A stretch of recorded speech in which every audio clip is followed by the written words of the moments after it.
Tuhan, saya sampaikan selamat pagi dan salam sejahtera dalam Tuhan kita Yesus Kristus. Haleluya. Haleluya.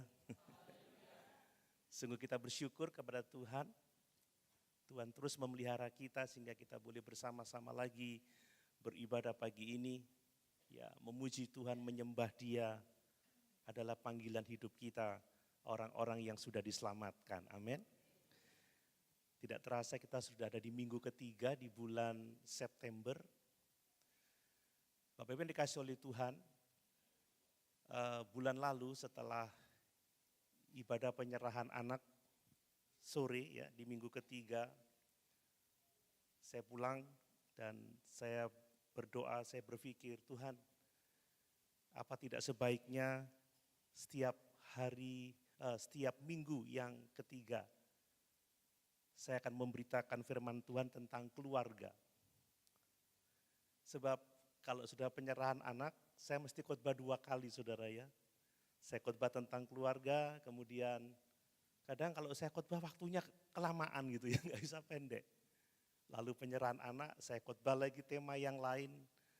Dan mungkin itu kurang pas karena mengganggu konsentrasi, bahkan kadang saya juga merasa sulit berkonsentrasi. Jadi saya berpikir, Tuhan, minggu ketiga berkhotbah tentang keluarga, dan setelah itu, setelah khotbah selesai baru dilaksanakan penyerahan anak. Itu sebabnya pagi ini saya ingin berkhotbah tentang keluarga, dan mungkin minggu-minggu ketiga berikutnya saya akan menyampaikan apa yang Tuhan katakan tentang keluarga. Bukan hanya karena penyerahan anak, karena sudah agak jauh intervalnya ya menyerahkan anak, kecuali Pak Tik mau memiliki anak lagi. Oh, sudah enggak lagi. Atau bagaimana? Tapi memang kita perlu belajar firman Tuhan tentang keluarga. Amin. Karena keluarga adalah kekuatan ya. Kekuatan bagi kehidupan gereja, masyarakat, bahkan bangsa dan negara. Kalau keluarga-keluarga sehat, keluarga-keluarga mengasihi Tuhan, maka gereja akan kuat. Loh, mana amennya? Dan kalau gereja kuat, maka bangsa dan negara juga akan tertolong. Mari, saya ingin membaca satu bagian firman Tuhan. Saya akan mengambil bagian terakhir saja, tapi coba kita baca di Yosua pasal 24 ayat 14 sampai ayat yang ke-15. Sekalipun nanti saya hanya akan menekankan di ayat yang ke-15 bagian B. Mari. Yosua pasal 24 ayat 14 dan ayat yang ke-15. Demikian firman Tuhan. Oleh sebab itu, takutlah akan Tuhan dan beribadahlah kepadanya dengan tulus ikhlas dan setia.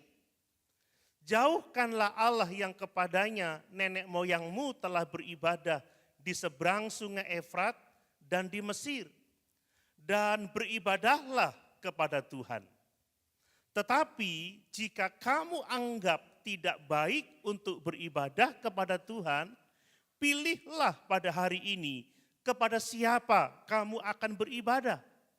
Allah yang kepadanya nenek moyangmu beribadah di seberang sungai Efrat, atau Allah orang Amori yang negerinya kamu diami ini. Tetapi aku dan seisi rumahku, kami akan beribadah kepada Tuhan. Haleluya, puji Tuhan. Bapak Ibu, di kesempatan ini saya akan memberikan tema keluarga yang kuat di tengah tantangan zaman. Keluarga yang kokoh ya di tengah tantangan zaman. Kalau kita mau jujur, kita mau membuka mata, kita melihat keadaan dunia hari-hari ini, maka tentunya kita sepakat bahwa keluarga itu sedang menghadapi tekanan yang sangat besar. Keluarga itu menghadapi tantangan yang sangat luar biasa, baik tantangan dari luar maupun tantangan dari dalam. Ini kondisi keluarga di zaman sekarang ini. Bapak Ibu, dari luar kita melihat derasnya arus globalisasi ya, itu menjadi tantangan bagi keluarga. Kemajuan teknologi digital yang tanpa batas juga menjadi tekanan bagi keluarga. Sekarang ini ada banyak tayangan-tayangan yang bisa kita akses di setiap media sosial yang ada, yang menyajikan nilai-nilai moral yang bertentangan dengan firman Tuhan. Ada pergeseran budaya yang sangat-sangat luar biasa, bergeser menjauh dari firman Tuhan. Bapak Ibu, kalau kita bicara tentang globalisasi ya, globalisasi itu membawa arus nilai-nilai baru melalui media, melalui internet, melalui hiburan-hiburan yang ada sekarang ini. Coba bayangkan, individualisme begitu luar biasa ditawarkan hari-hari ini. Ada kebebasan tanpa batas, relativisme moral yang sangat mengerikan, bertentangan dengan nilai-nilai Alkitab. Itu menekan keluarga, itu menjadi tantangan bagi keluarga. Coba perhatikan anak-anak sekarang ini Bapak Ibu ya, suka meniru gaya selebritis kan seperti itu ya. Suka meniru gaya-gaya populer sekarang ini. Lebih cenderung meniru gambaran orang-orang yang ada di medsos itu daripada meneladani orang tuanya sendiri. Ini tantangan. Belum lagi teknologi digital seperti sekarang ini Bapak Ibu ya, membuat keluarga itu semakin jauh satu dengan yang lain. Tidak ada keintiman yang sifatnya mendalam gitu ya. Orang sibuk dengan gadgetnya sendiri-sendiri. Ada banyak ilustrasi tentang itu, sementara di meja makan ya masing-masing makan dengan mengamati gadgetnya sendiri, makan sambil membaca pesan atau melihat medsos dan lain sebagainya. Keluarga semakin menjauh karena kemajuan teknologi digital. Jadi komunikasi yang hangat dalam keluarga sudah semakin tipis, semakin jarang. Orang lebih sibuk dengan gadgetnya sendiri-sendiri. Itu tekanan yang dihadapi oleh keluarga. Itu tantangan yang sangat luar biasa. Kemudian lagi kalau kita lihat dunia global sekarang ada tantangan ya, tantangan persaingan ya, kita melihat bagaimana kehidupan yang semakin sibuk ya dengan berbagai macam gaya hidup yang luar biasa itu. Maka orang tua semakin sibuk dengan pekerjaan, ingin mencapai standar dunia ini. Sehingga apa yang terjadi? Kurang waktu untuk keluarga, kurang waktu untuk intimasi. Kadang saya sendiri juga merasakan hal yang seperti itu. Ya. Tapi bukan karena mengejar gaya hidup dunia, karena sibuknya pelayanan, harus keluar kota, harus mengerjakan ini, mengerjakan itu. Kadang sudah jarang punya waktu duduk dengan anak-anak. Makanya setiap makan, ya tadi malam, ya setelah Cornel Vincent pulang dari ibadah remaja pemuda, mau gojek enggak? Habis gojek, ayo nanti kita makan bareng, ngomong-ngomonglah kita di situ. Karena waktu Bapak Ibu ya. Dan itu dihadapi oleh semua orang. Belum lagi internet sekarang ini membuat anak-anak mendapatkan tontonan yang sangat bebas, pornografi, kekerasan, ideologi radikal. Ini menjadi persoalan. Ini menjadi masalah yang dihadapi oleh keluarga hari-hari ini. Dan dari dalam saudara, kita mendengar kabar-kabar tentang pertengkaran antara suami dan istri. Sebelumnya begitu dekat, begitu erat, ke gereja bergandengan tangan, sekarang sudah sendiri-sendiri. Ada yang seperti itu? Sudah tidak akur lagi saudara ya. Kemudian anak-anak memberontak kepada orang tua. Ini persoalan, ini tekanan sekarang. Ya, tidak sedikit keluarga yang kelihatannya dari luar itu baik-baik saja, tetapi di dalam penuh dengan luka, di dalam penuh dengan kekecewaan, di dalam bahkan ada kehancuran. Ini kondisi keluarga hari-hari ini. Keluarga yang tadinya menjadi tempat persekutuan yang penuh dengan kasih, sekarang menjadi arena pertengkaran, arena perselisihan. iri hati, dengki, dan lain sebagainya. Ini menunjukkan bahwa keluarga ini menjadi medan pertempuran rohani yang sangat-sangat nyata. Kita tidak boleh menutup mata terhadap persoalan itu. Amin Bapak Ibu. Ada banyak pergumulan yang luar biasa. Dan ini menunjukkan kepada kita bahwa tanpa fondasi iman yang kokoh, keluarga itu akan rapuh. Keluarga tidak akan mampu, tidak akan sanggup menghadapi tantangan zaman ini. Orang ikut budaya dunia sekarang, ikut tren, tidak ikut Yesus Bapak Ibu. Orang ingin menjadi suami seperti yang ditampilkan oleh dunia. Ingin menjadi istri yang ditampilkan oleh dunia. Ingin menjadi pribadi seperti yang dunia tampilkan. Bukan mau mengikut Yesus. Bukan mau menjadi seperti yang Yesus inginkan dalam kehidupan mereka. Dan inilah yang dilakukan oleh Yosua. Yosua menyadari begitu hebat tantangan dia hidup pada waktu itu. Dia hidup di tengah-tengah bangsa yang cenderung menyembah kepada berhala-berhala. Dia hidup di tengah-tengah bangsa yang lebih suka pada budaya-budaya orang-orang yang tidak percaya. Mereka hidup di tengah-tengah bangsa yang mengejar kesenangan duniawi. Dan dalam kondisi yang seperti itu dia berkata dengan tegas, tetapi aku dan seisi rumahku kami akan beribadah kepada Tuhan. Amin. Inilah yang dilakukan oleh Yosua. Dia sadar betul akan kondisi lingkungan di mana keluarganya hidup. Bangsa yang tegar tengkuk, bangsa yang tidak setia, bangsa yang tidak sungguh-sungguh mentaati Tuhan. Itu sebabnya dia berpidato pada akhir hidupnya. Sekarang beribadahlah kepada Tuhan, sebab hidupmu itu semua karena berkat Tuhan. Tapi jika tidak kamu anggap baik untuk beribadah kepada Tuhan, terserah pilih. Kamu mau beribadah kepada siapa, tetapi aku dan seisi rumahku, kami akan beribadah kepada Tuhan.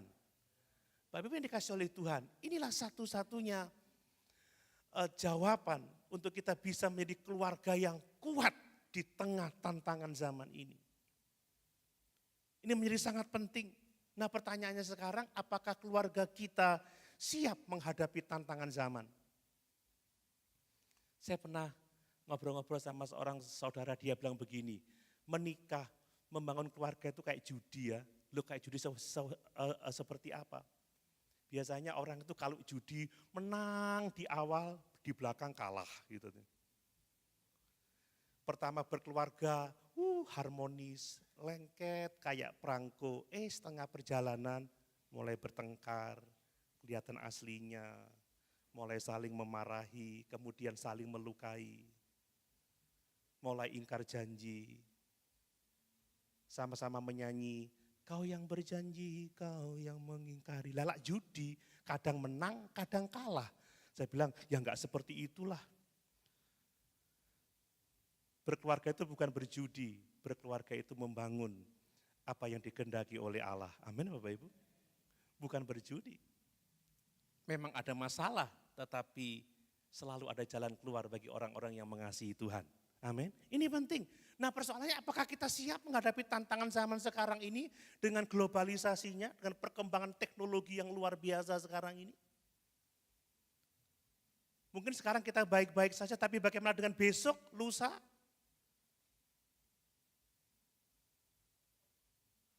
Dan apakah kita mau berkomitmen seperti Yosua? Mungkin orang lain tidak lagi setia kepada Tuhan, mungkin orang lain sudah menjauh dari Tuhan, tetapi seperti Yosua, apakah kita dan keluarga kita akan berkata, aku dan seisi rumahku, kami akan beribadah kepada Tuhan? Mari Bapak Ibu, kita mau memiliki keluarga yang kuat di tengah tantangan zaman ini. Amin. Sekarang ini ya, kita masih generasi sekarang ini, waduh. Sekarang aja tantangannya udah begitu luar biasa, apalagi 5 tahun ke depan, apalagi 10 tahun ke depan, apalagi 15 tahun ke depan. Ya kalau 2030 kita masih berada kan begitu ya. Persoalannya akan semakin hebat tantangan bagi anak-anak kita. Nah mari kita sekarang mau mempersiapkan diri. Mari kita membangun keluarga yang kuat ya di tengah-tengah tantangan zaman. Nah, ada beberapa hal yang saya ingin sampaikan tentang kebenaran ini. Yang pertama perhatikan Bapak Ibu bahwa keluarga yang kuat, keluarga yang sanggup menghadapi tantangan zaman adalah keluarga yang dibangun di atas dasar iman kepada Tuhan. Inilah keluarga yang akan sanggup menghadapi tantangan zaman ketika keluarga itu hidup di atas dasar iman kepada Tuhan. Yosua mengatakan, aku dan seisi rumahku kami akan beribadah kepada Tuhan. Apa artinya? Iman itu sebagai fondasi keluarga. Amin Bapak Ibu. Iman harus menjadi fondasi keluarga. Yosua tahu persis, kalau aku tidak beriman kepada Allah, kalau aku tidak beribadah kepada Allah, kalau keluargaku tidak beriman kepada Allah, tidak beribadah kepada Allah, maka keluargaku akan terikut arus dunia. Kami akan menyembah berhala-berhala, kami akan mengikuti gaya hidup kafir, kami akan mencintai dunia ini. Makanya ada komitmen, kami akan beribadah kepada Allah. Jadi iman itu harus sebagai fondasi dalam keluarga. Ini fondasi yang tidak bisa digantikan oleh apapun juga. Bapak Ibu, apa yang dikatakan oleh Yosua itu bukanlah pernyataan pribadi, tetapi pernyataan keluarga. Ini deklarasi iman keluarga. Kalau keluarga kita mau kuat di tengah-tengah tantangan zaman ini, tidak hanya suami, tetapi suami, istri, anak-anak, orang tua dan anak-anak, seisi rumah harus mendeklarasikan hal yang sama. Kami akan beribadah kepada Tuhan. Amin.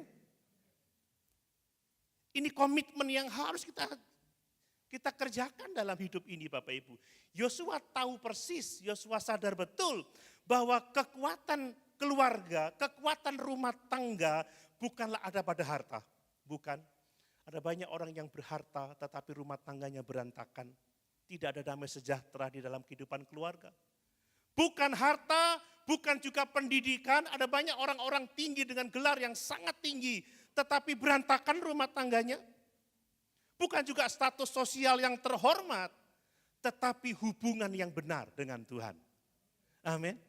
Kalau suami-suami mengasihi Tuhan, memiliki hubungan yang benar dengan Tuhan, istri pun demikian. Sebagai orang tua, suami istri memiliki hubungan yang benar dengan Tuhan, anak-anak memiliki hubungan yang benar dengan Tuhan, maka keluarga itu akan menjadi keluarga yang kuat. Ini yang harus kita pahami Bapak Ibu ya. Coba tampilkan Mazmur 127 ayat 1. Ayat yang sering kali saya bacakan juga, Mazmur 127 ayat 1. Jikalau bukan Tuhan yang membangun rumah, sia-sialah usaha orang membangunnya. Artinya kita membutuhkan Tuhan dalam kehidupan keluarga kita. Makanya iman harus menjadi fondasi keluarga. Tanpa Yesus, tanpa Allah ada di dalam rumah tangga kita, kita tidak akan berhasil. Kita tidak akan menjadi kuat dalam menghadapi tantangan zaman ini. Bapak Ibu, keluarga bisa bekerja dengan keras, menghasilkan banyak uang, kan seperti itu ya. Kita bisa membesarkan anak-anak dengan disiplin juga. Tetapi tanpa campur tangan Tuhan, tanpa berkat Tuhan, semuanya itu sia-sia. Ini bukan perkataan saya, tapi ini perkataan firman, sia-sia. Jikalau bukan Tuhan yang membangun rumah, sia-sialah usaha orang membangunnya. Mari jangan sampai kita menjadi seperti kebanyakan keluarga yang membangun keluarga hanya dengan hikmat atau logika duniawi, tetapi melupakan doa, ya, melupakan firman, melupakan ibadah, melupakan pelayanan.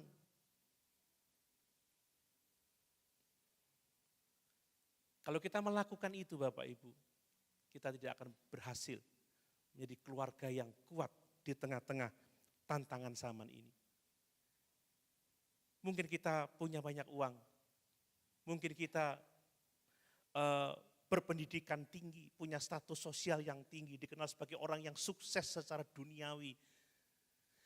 Tapi kita akan rapuh dalam menghadapi arus globalisasi, rapuh dalam menghadapi kemajuan teknologi digital yang tanpa batas ini. Kita menjadi rapuh menghadapi godaan-godaan dunia yang semakin luar biasa ini.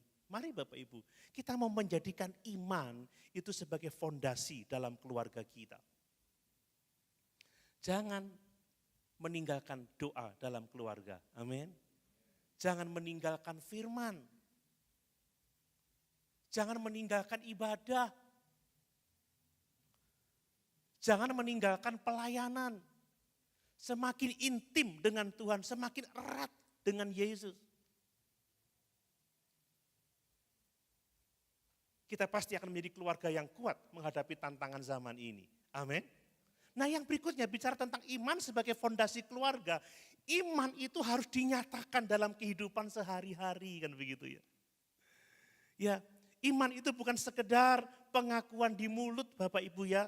Iman itu harus nampak, harus nyata dalam kehidupan sehari-hari. Suami yang beriman kepada Allah, suami yang hidup di dalam doa, suami yang belajar firman, dia harus mengasihi keluarganya, dia harus mengasihi istrinya, seperti Kristus mengasihi jemaat. Dia harus mendidik anak-anaknya di dalam ajaran dan nasihat Tuhan. Tidak boleh tidak, itu harus dilakukan jika dia sungguh-sungguh percaya kepada Yesus.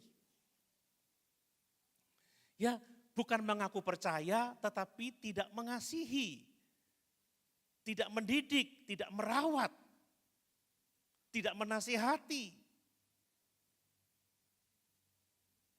Demikian juga istri yang beriman harus menunjukkan imannya di dalam ketundukan kepada suami. Hai istri-istri, tunduklah kepada suamimu seperti kepada Tuhan. Iman ini yang harus dinyatakan dalam kehidupan sehari-hari. Harus dikerjakan Bapak Ibu ya. Kita membaca bagaimana anak-anak harus menghormati orang tua, taat kepada orang tua, mengasihi orang tua. Lakukan itu, kan begitu. Kerjakan itu dalam kehidupan sehari-hari. Jangan bilang aku sayang tetapi kita kasar, tidak mendidik. Bilang sayang tetapi memberontak kepada orang tua. Maka itu iman yang mati. Coba tampilkan Yakobus pasal 2 ayat 26. Iman tanpa perbuatan pada hakikatnya adalah mati Bapak Ibu. Tidak hanya dalam kehidupan keluarga ya. Tapi di gereja juga seperti itu. Kalau kita mengasihi sesama ya nyapalah, kan begitu ya. Ramah seorang terhadap yang lain, tidak cuek, menghargai. Amin Bapak Ibu. Menolong, membantu kalau ada yang membutuhkan, tidak menang sendiri, kan seperti itu. Tanpa kita menerapkan iman dalam kehidupan sehari-hari, kita tidak akan menjadi keluarga yang kuat dalam menghadapi tantangan zaman ini. Kemudian Bapak Ibu, iman itu yang akan membawa keluarga kita kepada perlindungan dan berkat Allah. Keluarga yang beriman pasti akan menikmati perlindungan Tuhan. Pasti akan menikmati berkat-berkat Tuhan. Memang keluarga yang beriman tidak serta-merta membuat kita bebas dari masalah. Seringkali itu saya khotbahkan ya. Tetapi mereka yang percaya kepada Allah, keluarga yang mengasihi Allah, memiliki kekuatan ilahi untuk menghadapi tantangan zaman ini. Contohnya Nuh Bapak Ibu ya. Nuh itu beriman kepada Allah. Hidup di tengah-tengah dunia yang semakin jahat. Dunia yang hidup di dalam dosa. Sampai-sampai Allah melihat kejahatan manusia dosa semakin besar. Sehingga Allah memutuskan untuk membinasakan dunia yang diciptakannya itu dengan air bah. Tetapi Nuh yang beriman ini menikmati perlindungan Allah, menikmati berkat Allah karena imannya. Keluarga yang beriman ini menyatakan imannya dalam perbuatan. Ketika Allah memerintahkan mereka untuk membangun bahtera, mereka taat saudara. Mereka membangun bahtera sekalipun ada tantangan, ada ejekan. Dan keluarga yang beriman ini, yang menerapkan imannya dalam ketaatan, mereka selamat dari kematian. Amin. Coba bisa dibayangkan kalau Nuh dan istrinya dan anak-anaknya dan menantu-menantunya tidak taat kepada kehendak Allah. Mereka tidak akan menikmati perlindungan. Tidak akan menikmati berkat. Banyak contoh di Alkitab Bapak Ibu, keluarga-keluarga yang taat itu akan selamat. Seperti ketika Allah hendak memberikan tulah yang ke-10 kematian anak-anak sulung, maka Musa memerintahkan supaya setiap keluarga mempersembahkan korban Paskah. Kemudian mengoleskan darahnya ke ambang pintu sebelum tengah malam. Dan keluarga-keluarga yang taat, keluarga-keluarga yang beriman mengalami perlindungan Allah, mengalami berkat Allah. Ketika Tuhan menyatakan tulahnya yang ke-10 kematian anak-anak sulung itu, maka keluarga-keluarga yang beriman, keluarga-keluarga yang taat diselamatkan oleh Tuhan. Diberkati oleh Tuhan. Tetapi ada tangisan yang luar biasa. Saya yakin mungkin tidak semua orang Mesir, ada juga mungkin orang-orang Israel yang memilih tidak taat, tidak mengorbankan domba Paskah dan tidak mengoleskan darahnya ke ambang pintu itu. Mari Bapak Ibu, kalau kita sungguh-sungguh mau menjadi keluarga yang kuat di tengah tantangan zaman ini, jadikan iman sebagai dasar dari keluarga kita. Jangan meninggalkan doa, jangan meninggalkan firman, jangan meninggalkan ibadah, jangan meninggalkan pelayanan, kan begitu ya. Sesibuk-sibuk apapun, ada tantangan apapun, ingat, hanya Tuhan yang sanggup menolong keluarga kita. Kita butuh Yesus. Saya kemarin diam-diam sore, saya berkata dalam hati saya, kalau bukan Tuhan dan kalau bukan memandang Dia, maka kita pasti akan lemah menghadapi tantangan zaman ini. Yang kita butuhkan adalah Yesus, menikmati Yesus tadi dikatakan, menikmati firman, persekutuan dengan Dia, sebab bersama-sama dengan Dia kita menjadi pemenang. Ini yang harus kita imani Bapak Ibu ya. Mari kita punya komitmen seperti Yosua, aku dan seluruh keluargaku, kami akan beribadah kepada Tuhan.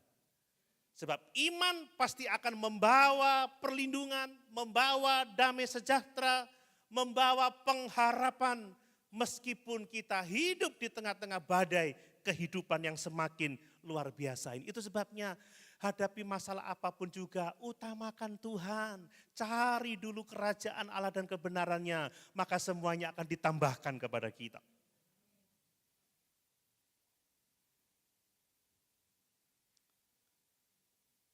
Yesus mengatakan itu Bapak Ibu. Cari Dia, utamakan Dia. Maka kita bisa menikmati berkat, kita bisa menikmati pertolongan Tuhan. Mari Bapak Ibu yang dikasihi oleh Tuhan, kita mau sungguh-sungguh menjadikan iman sebagai dasar bagi keluarga kita. Kita mau menyatakan iman itu dalam ketaatan kita, dalam kehidupan kita sehari-hari. Dan alami pertolongan Tuhan, alami pembelaan Tuhan, alami pemberkatan Tuhan, tatkala kita sungguh-sungguh percaya dan taat kepadanya. Amin. Hal yang berikutnya, hal yang kedua, kalau kita mau menjadi keluarga yang kuat di tengah-tengah tantangan zaman ini, saudara, mari kita memenuhi panggilan Tuhan, bahwa keluarga itu dipanggil menjadi sekolah kasih dan pengampunan. Keluarga itu adalah sekolah kasih dan pengampunan. Bapak Ibu, tanpa kasih, tanpa pengampunan, keluarga pasti akan hancur. Amin Bapak Ibu. Tetapi dengan kasih, dengan pengampunan, keluarga akan tetap kokoh di tengah-tengah badai kehidupan. Bapak Ibu, saya membaca di Alkitab dan saya melihat bahwa keluarga itu sebagai tempat pertama untuk kita belajar kasih. Mengasihi itu belajarnya mulai dari keluarga.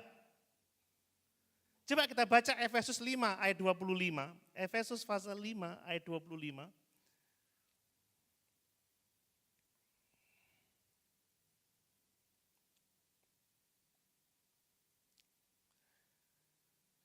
Hai suami, kasihilah istrimu sebagaimana Kristus telah mengasihi jemaat dan telah menyerahkan dirinya baginya. Kemudian kalau kita melihat di ayat yang sebelumnya, ayat 22, hai istri tunduklah kepada suamimu seperti kepada Tuhan. Kemudian pasal 6 ayat 1 dari Efesus tadi, hai anak-anak taatilah orang tuamu di dalam Tuhan karena haruslah demikian. Dari perintah Allah tentang keluarga ini untuk suami mengasihi istri, istri tunduk kepada suami, anak-anak menghormati orang tua, mentaati orang tua. Ini menunjukkan bahwa keluarga itu adalah sekolah pertama untuk kita belajar kasih. Bapak Ibu, saya mengasihi istri itu ya harus belajar ya. Karena mengasihi itu kan bukan hanya perasaan ya, hanya sekedar emosi, tidak. Mengasihi itu adalah tindakan nyata. Seperti Yesus meninggalkan, mengosongkan dirinya atau merendahkan dirinya, mengambil rupa manusia, kemudian menjadi manusia, mengambil rupa seorang hamba, taat sampai mati di atas kayu salib untuk menyelamatkan kita. Demikian juga kasih kita kepada, kasih suami kepada istri, bukan sekedar perasaan hangat di dalam hati, tetapi komitmen untuk merendahkan diri, berkorban untuk kebahagiaan rumah tangga. Wah, ini butuh belajar. Ini butuh seumur hidup Bapak Ibu ya. Dan kalau kita tidak belajar mengasihi dalam keluarga, kita nggak bisa mengasihi di luar keluarga.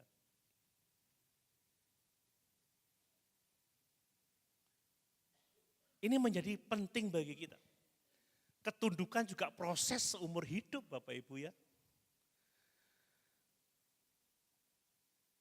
Perlu belajar. Anak-anak belajar mengasihi ya di rumah. Mulai dari mentaati orang tua, menghormati orang tua. Dan kasih dalam keluarga itu bukanlah kasih yang sifatnya bersyarat atau conditional love, tetapi unconditional love. Sabar, setia, rela berkorban, tidak ngomong, kalau kamu gendut aku enggak sayang lagi loh ya. Atau kalau kamu nanti enggak begini aku enggak sayang, enggak saudara.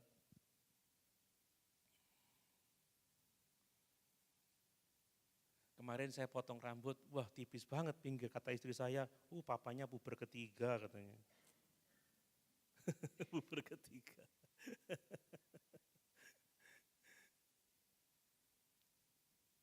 Haleluya Bapak Ibu. Dimulai dari keluarga, kasih yang tidak bersyarat.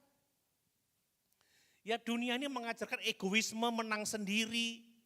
Tetapi tidak bisa dengan kita saudara.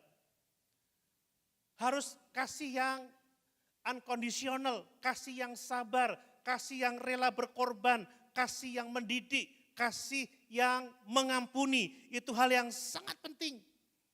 Ya, mungkin suami-suami di kantor udah capek, ada pergumulan, pulang tapi memilih untuk senyum, ya menghampiri istri, selamat malam sayang, ya menghampiri papa mama, kan begitu. Menghampiri anak-anak kan seperti itu, bercerita, bercengkrama, mulai matikan handphone, taruh di tas, mulai ngobrol, bagaimana pengalamanmu hari ini, adakah pergumulan, apa yang papa bisa bantu dan lain sebagainya.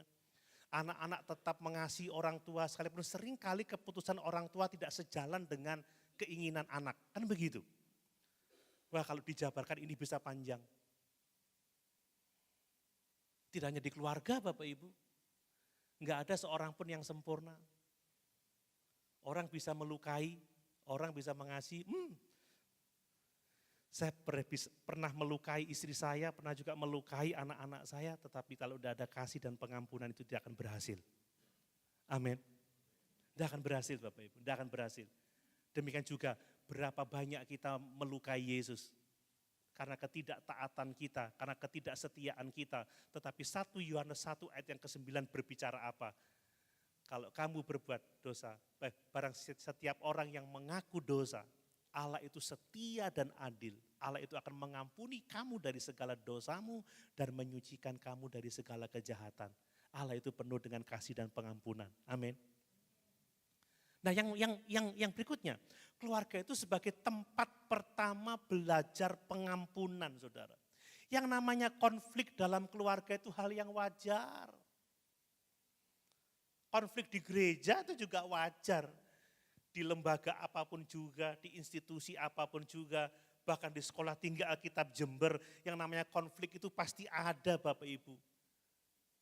Yang membedakan kita orang percaya adalah bagaimana cara kita menyelesaikan konflik itu. Itu yang penting Bapak Ibu. Saya rasa kok kadang-kadang kalau mungkin apa yang saya buat, jemaat kurang setuju, tidak cocok, langsung responnya kepada saya udah beda. Dulunya ramah, suka nyapa, halo Om Doni, sekarang udah ketemu diam aja. Loh, ada yang seperti itu. Halo? Loh, terasa loh saudara di sini itu. Bisa dibaca kok itu. Biasanya selalu ada WA, sudah nggak pernah lagi. Biasanya kalau ditelepon langsung diangkat, sekarang 5 kali telepon nggak diangkat-angkat saudara. Kalau udah ada pengampunan tidak bisa. Coba kita lihat Kolose 3 ayat 13. Kolose pasal 3 ayat 13.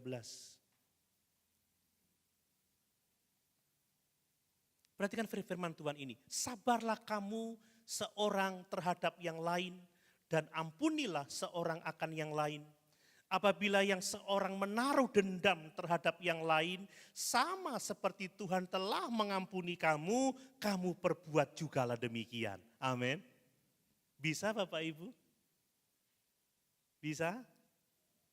Dengan pertolongan Tuhan kita pasti bisa. Sabarlah kamu seorang terhadap yang lain. Bapak Ibu sabar terhadap saya. Ya, saya sabar terhadap Bapak Ibu Saudara sekalian. Sabar terhadap teman-teman yang kalau ngomong ketus saudara ya.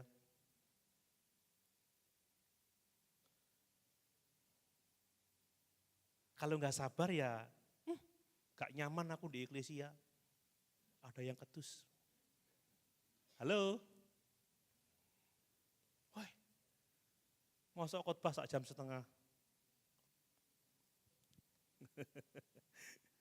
Ya.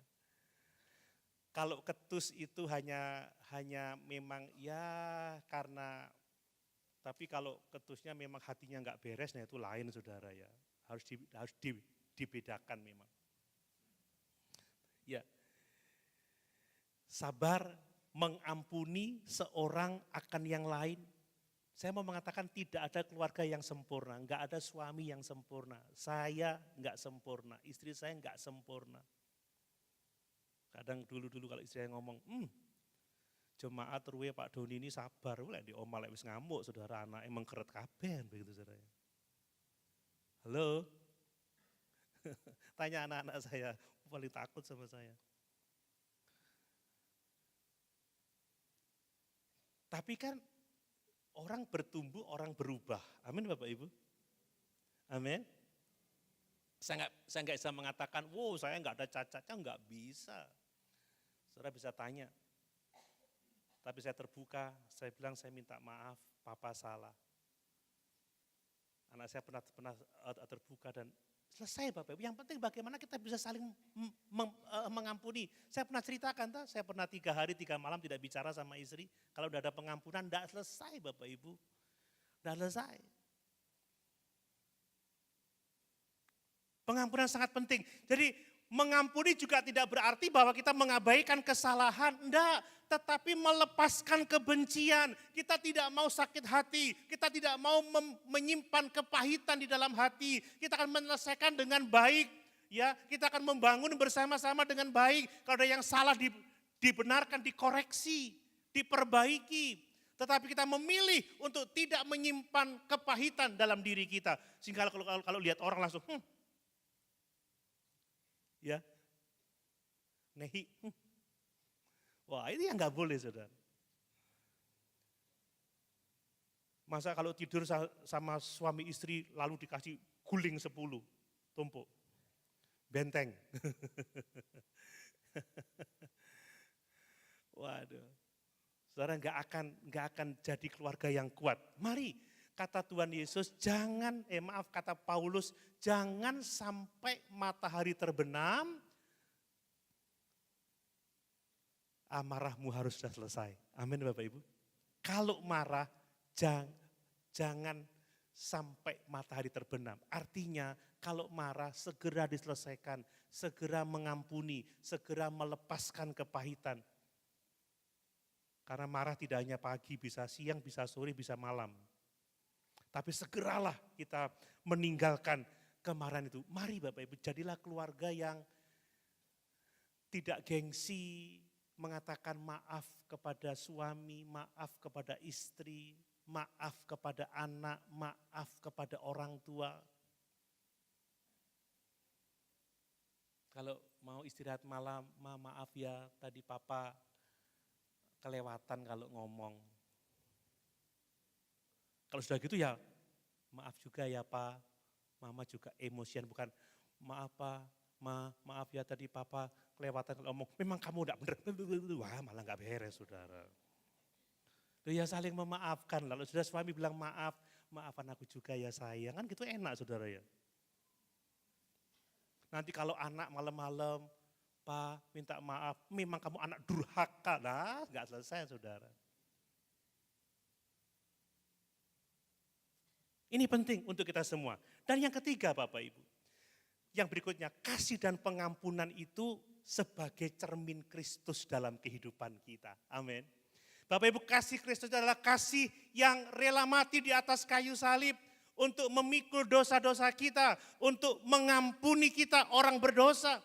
Dan ketika keluarga hidup di dalam kasih, hidup di dalam pengampunan Bapak Ibu, maka keluarga kita mencerminkan Kristus. Oh begini toh keluarga Kristen itu.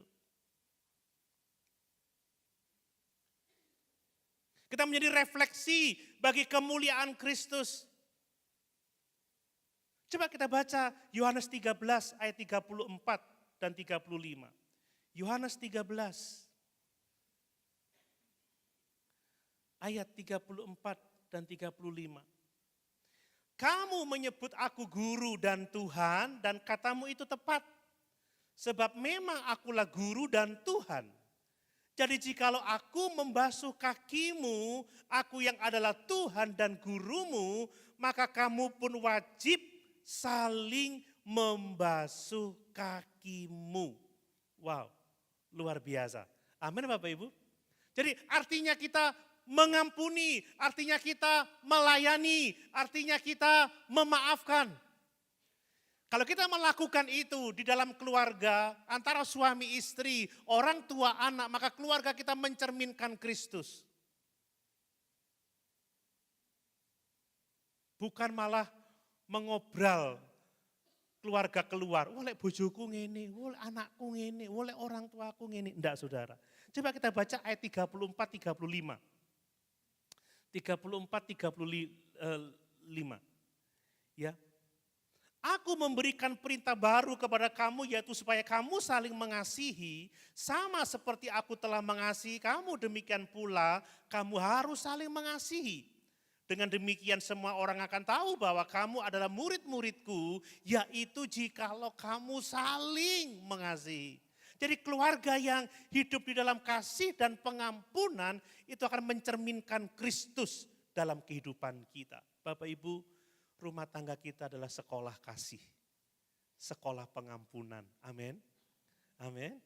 Kalau dalam keluarga sudah tidak ada lagi kasih, tidak ada lagi pengampunan, maka keluarga itu pasti akan berantakan.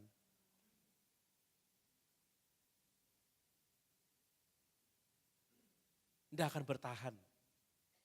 Karena tidak ada seorang pun yang sempurna. Mari kita mau menjadi keluarga yang kuat. Ya, dengan menjadikan iman sebagai dasar keluarga kita dan menjadikan keluarga sebagai sekolah kasih, sekolah pengampunan. Sehingga kita menjadi kuat, ya kokoh menghadapi tantangan zaman ini. Hal yang ketiga, poin besar, Bapak Ibu, keluarga Kristen itu harus menjadi benteng moral ya di tengah dunia yang rusak seperti sekarang ini.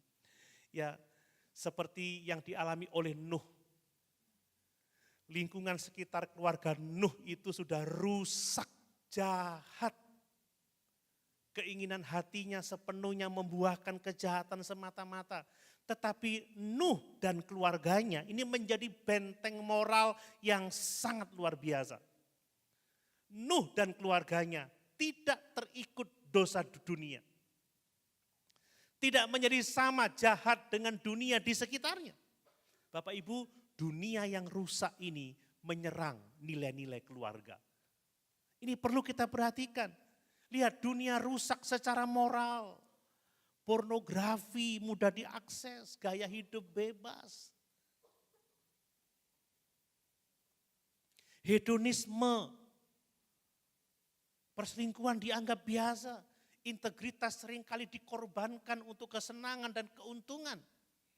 Saudara, kita tidak boleh terikut, kita harus sadar bahwa dunia yang rusak sedang menyerang nilai-nilai kekristenan, nilai-nilai keluarga yang sesuai dengan kehendak Allah. Coba kita lihat Yesaya pasal 5 ayat 20. Yesaya pasal 5 ayat 20.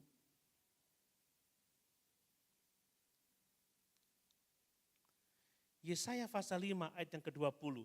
Celakalah mereka yang menyebut kejahatan itu baik dan kebaikan itu jahat. Yang mengubah kegelapan menjadi terang dan terang menjadi kegelapan. Yang mengubah pahit menjadi manis dan manis menjadi pahit.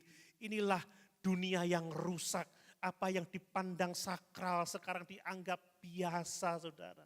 Apa yang dipandang baik sekarang dipandang tidak baik. Tetapi apa yang buruk sekarang dipandang baik. Apa yang dahulu tabu sekarang sudah lagi dibicarakan di mana-mana. Dan tidak malu orang melakukannya. Makanya keluarga harus menjadi benteng moral yang kuat di tengah-tengah zaman sekarang ini. Bapak Ibu, kita ini dipanggil untuk menjadi benteng moral. Ini panggilan Allah. Bagaimana cara kita melakukannya? Ya coba kita lihat Amsal 22 ayat yang ke-6. Amsal 22 ayat yang ke-6.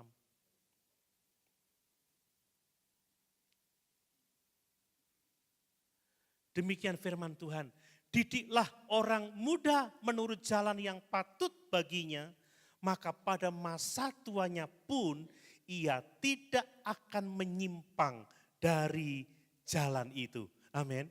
Bapak Ibu, kita hanya bisa menjadi benteng moral kalau keluarga itu menjalankan pendidikan Kristen dalam rumah tangga. Saudara, kita jangan membiarkan anak-anak kita lebih belajar pada medsos ya. Belajar pada TikTok, belajar pada YouTube. Tapi orang tua harus mendidik anak-anak di dalam ajaran dan nasihat Tuhan. Harus tegas, jangan kalah terhadap anak. Sekarang ini orang tua lebih nurutin anak, saudara gitu ya. Kalau yang dilakukan anak itu benar, baik, why not? Tapi kalau itu salah, tegas, mendidik saudara, menasihati. Kalau keluarga tidak melakukan pendidikan, maka keluarga tidak bisa menjadi benteng moral yang kuat dalam keluarga. Keluarga tempat kita belajar nilai-nilai kekudusan, belajar kejujuran, belajar kesetiaan, belajar tentang disiplin, belajar tentang kerja keras, belajar tentang takut akan Tuhan, dan kita harus menjadi teladan untuk melakukan itu. Ya, tidak hanya menyuruh tetapi menunjukkan teladan.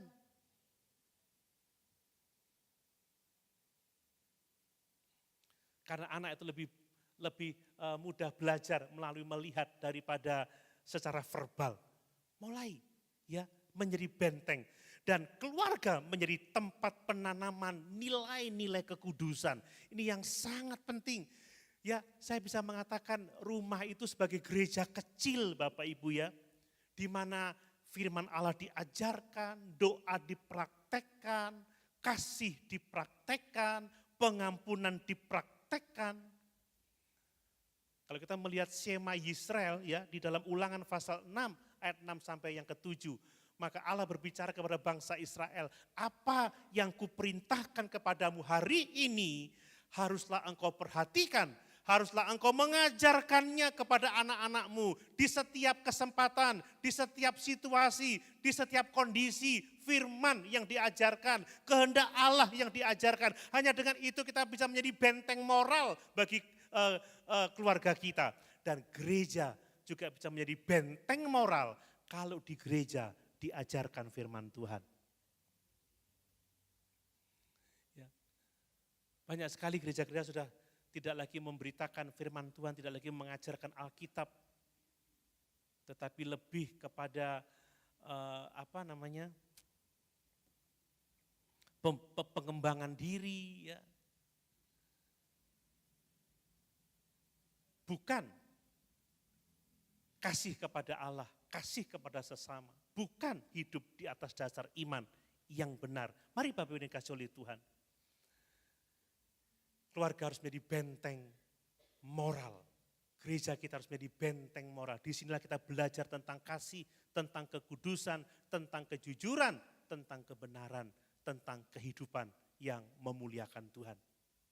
Dan yang terakhir Bapak Ibu, keluarga Kristen harus menjadi saksi Kristus. Baru kita bisa menjadi keluarga yang kuat di tengah-tengah tantangan zaman yang begitu luar biasa ini. Saya dapat mengatakan bahwa keluarga kita adalah panggung kesaksian Bapak Ibu ya. Keluarga kita ini panggung kesaksian, tetangga kiri kanan melihat keluarga kita. Ingat, saya sudah mengkhotbahkan itu, kamu adalah garam dunia, kota yang terletak di atas gunung, tidak mungkin tersembunyi. Jadi kesaksian keluarga tidak hanya lewat kata-kata, tetapi lewat iman yang nyata dalam kehidupan keluarga. Ketika suami begitu mengasihi istri, mengasihi anak-anaknya, kasih yang tanpa syarat. Ketika istri menghormati suaminya dan membina anak-anaknya. Ketika orang tua mendidik anak-anak dalam ajaran dan nasihat Tuhan. Ketika anak-anak taat kepada orang tua, mengasihi orang tua. Ada keintiman yang sangat indah. Itu menjadi panggung kesaksian bagi orang-orang yang ada di sekitar kita.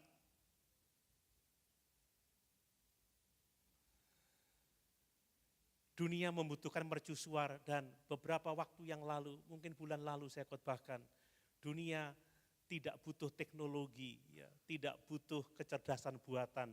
Dunia membutuhkan teladan dari kehidupan anak-anak Tuhan. Bagaimana sih mengasihi, bagaimana sih berdoa, bagaimana sih melayani, bagaimana sih hidup memuliakan Tuhan itu. Kitalah mercusuar itu, kitalah terang dunia, kitalah yang akan menjadi panduan bagi kehidupan anak-anak kita dan orang-orang yang ada di sekitar kita. Nah, keluarga yang menjadi saksi adalah keluarga yang melayani bersama-sama.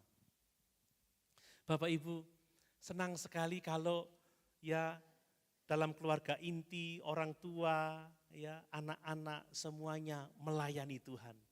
Beribadah bersama-sama, aktif melayani. Saya senang kalau Pak Agus, dia singer dengan yoga misal seperti itu. Dan banyak yang lain keluarga di sini, Bapak Ibu ya, melayani Tuhan. Ketika istri saya pimpin pujian, anak-anak saya mengiringi di musik, oh senang saudara ya. Besuk dengan keluarga, terlibat dalam pekerjaan Tuhan. Coba kita baca satu kisah ya, kisah Rasul pasal 18 ayat 2 dan 3. Kisah Rasul pasal 18 ayat 2 dan 3. Di Korintus ia berjumpa dengan seorang Yahudi bernama Aquila yang berasal dari Pontus. Ia baru datang dari Italia dengan Priscilla istrinya.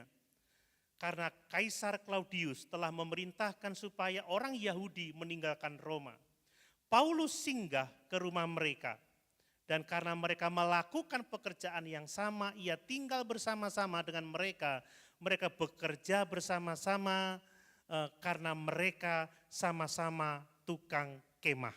Lihat ayat yang ke-18. Paulus tinggal beberapa hari lagi di Korintus, lalu ia minta diri kepada saudara-saudara di situ dan berlayar ke Syria sesudah ia mencukur rambutnya di Kengkrea karena ia telah bernasal. Priscilla dan Aquila menyertai dia. Ayat 26. Ayat 26. Ia mulai mengajar dengan berani di rumah ibadat. Tetapi setelah Priskila dan Aquila mendengarnya, mereka membawa dia ke rumah mereka dan dengan teliti menjelaskan kepadanya jalan Allah. Priskila dan Aquila adalah sepasang suami istri. Mereka berdua beriman. Mereka berdua melayani Tuhan. Ya, bukan hanya istrinya yang aktif, suaminya enggak. Atau suaminya yang aktif, suaminya enggak. Atau hanya orang tua yang aktif, anak-anak enggak. Atau anak-anak yang aktif, orang tua enggak. Senang sekali saudara kalau keluarga itu melayani Tuhan. Amin. Akan menjadi saksi. Makanya senang toh kalau lihat ibu gembala, anaknya, cucunya, semua melayani Tuhan. Tuh kok gak ada amennya. Jangan ngomong ini gereja keluarga. Jangan saudara. Memang kita keluarga harus melayani Tuhan. Amin. Kok rasanya aminnya kurang ya?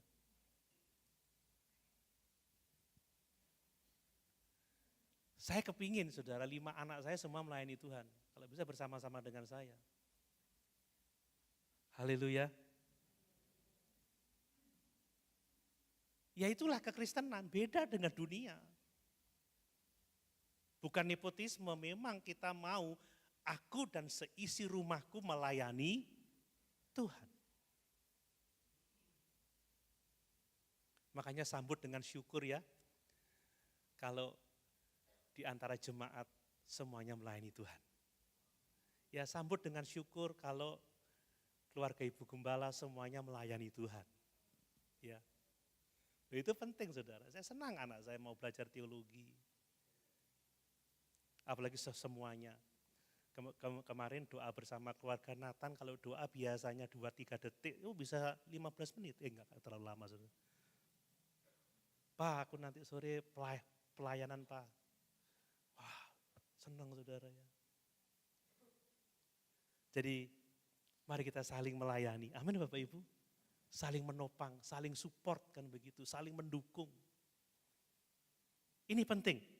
Ya, ketika kita melayani Tuhan bersama, ada kesatuan hati antara suami dengan istri, antara orang tua dengan anak, maka akan terbentuk yang namanya budaya pelayanan.